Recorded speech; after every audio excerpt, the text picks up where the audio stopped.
Hey guys, welcome to another one of my kit videos. In this kit video, we're just going to go over something which I've been asked a couple of times over the past few weeks, and that's what's my HPA setup. So I talk a lot about the HPA setup which I've got going on in the guns, whether I'm using a primary adapter or like a tapped mag or a Kythera or whatever.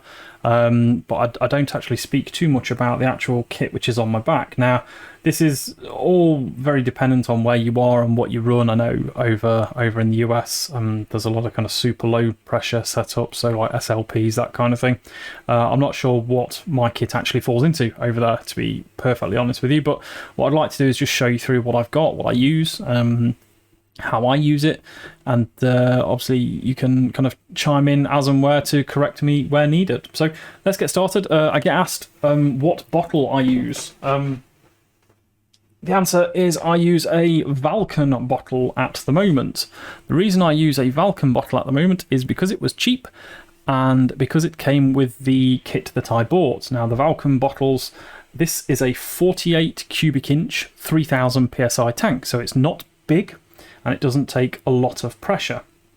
What it does do though is it lasts me quite easily for a day if I'm on the high capper. If I'm a little bit kind of spicy with the trigger, it may need a top up halfway through, but generally speaking it will last a day. If I'm on my Polestar Jack or the Kythera, it needs a little bit more filling up, but again, that's because it's not a huge cylinder. It's, as you can see, it's 48 cubic inches, that's 0.8 litres, 207 bar, which is 3000 psi. So it's not a big 4500 carbon wrap bottle. It's only one of the very small ones. You can get 48, you can get 62 cubic inches, but you know what, it does me because it fits in my bag quite well, and I will try and show you the bag shortly as well.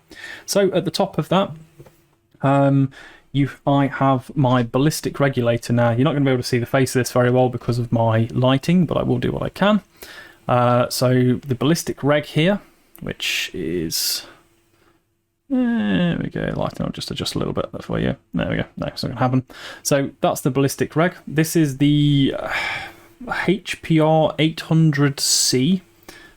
This, I believe, is the version 3. So this is kind of the output side of my bottle, if you like. So when you fill your bottle, fills through the fill nipple just there from a dive tank over there. I get 3000 psi in here. And then this regulator, which is what I very loosely refer to as my Paintball Regulator, this regulates the output from here, from 3000 down to 800 psi. And then that goes into this regulator, which sits on top. And this takes that 800 psi in. And then what we do is we undo this top here. And then inside this top, if you can see in there, whoop, there you go, is we use a tool. And then this tool just inserts into the 2 pins in the end there. And then we twist that round to where we need it to be. And then you'll just see the dial here will go up as I twist it up. There we go. Now, if I'm using my capper, I'll take it to about 80, about there. So, you know, you've got to make sure you read it straight on, otherwise a little bit either side of it. Or if I'm using my Jack outdoor, I'll take it to about 95 psi. Or if I'm using my Kythera, it'll go up to about 120. So what I'll do, it'll pressure up like that. Take that away. I'll put the cap back on, and then once I've chronoed, if the FPS is about right, you stick a zip tie through there and then through one of the holes in the ends on the cap, and that's kind of like your tawny lock, so that you're not going to go and then crank that back up where it's not needed. So out of that there, so that's our output pressure there. So we've got 80 psi on the output pressure. That will then go through either the exit on this side or the exit on this side. This one obviously has the bolt in. You can stick another one in there if you want to do dual line, but I don't. So single line, and this is a quick release, quick shut off kind of Foster's adapter. So what I would do then is I would connect my remote line to that. So just plug that in and then just pull that back, and that's done. So that's aired up now. So what we could do then is this will then go and connect to either my primary adapter, my Polestar, or in this case, the tapped mag. Done. That's ready to shoot. I could stick that in the capper now, rack the capper, and it go blah blah blah. So that is my HPA setup.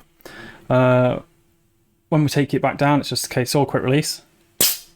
That's done. That's vented the entire line now. Line is off. Really, I normally do kind of degas it before I start taking lines out, but it's okay to do that while they're on. And then we just wind that anti-clockwise all the way back down. And you can hear it vent. Hopefully you heard that vent just there. If not, a little bit embarrassing where there's nothing on camera for the moment. So that is pretty much my HPA setup. So it really is nothing glamorous. It's fairly basic stuff. It's just a starter pack from high pressure airsoft, really. I like it. It's done me really well so far in the time I've been using it. I do have some other little extras. I have this, which is a Gorilla Air tank cover. That just sits around my tank. And that's just to stop it from getting banged and dinged. Ultimately, this tank is carrying a lot of pressure in it, so I don't want any undue damage to it. So that's just a little Velcro job that goes around there. Just makes the tank look a little bit prettier as well. There we go. We can get that on there. And then I have my rucksack, which is the Camelback rucksack. This is my kind of lightweight one. I do have another one as well, which has got a big pocket here, so I can put kind of ammo and battery packs and that kind of thing in there. So it has got the proper Camelback in it. It's got my little pink teddy. You can always identify me on the field by my pink teddy. And then my my HPA bottle just sits straight in there where the bladder would normally sit. And then you probably wouldn't really know that we've got HPA going on in here unless you saw the remote line coming out. So obviously there's routing for the remote line to come up through here and here as well, which I do use to stop it from getting snagged when I'm playing in woodlands or when I'm running past things indoors, or as you're coming out Hell's Airsoft, there's a really badly placed fire extinguisher which I tend to get hooked up on. So that is my HPA setup. Thank you very much if you made it this far through my video. As always, if you like my content, please hit that like button. If you have any questions or you want to know any more, please drop me a comment and ask away. I respond to as much as I can, and absolute A grade would be, as always, leaving me a subscription if you would be so kind. Thank you very much. Please keep an eye on my channel. I've got a lot more gameplay coming soon. I'm starting to go to a few more outdoor sites. Got a few more kind of excursions planned over the next couple of months as well, so please do keep an eye out for those, as well as hopefully the regular Hell's Airsoft indoor CQB gameplay as well. Thank you very much. Have a great day, afternoon or evening, and I will catch you in my next video.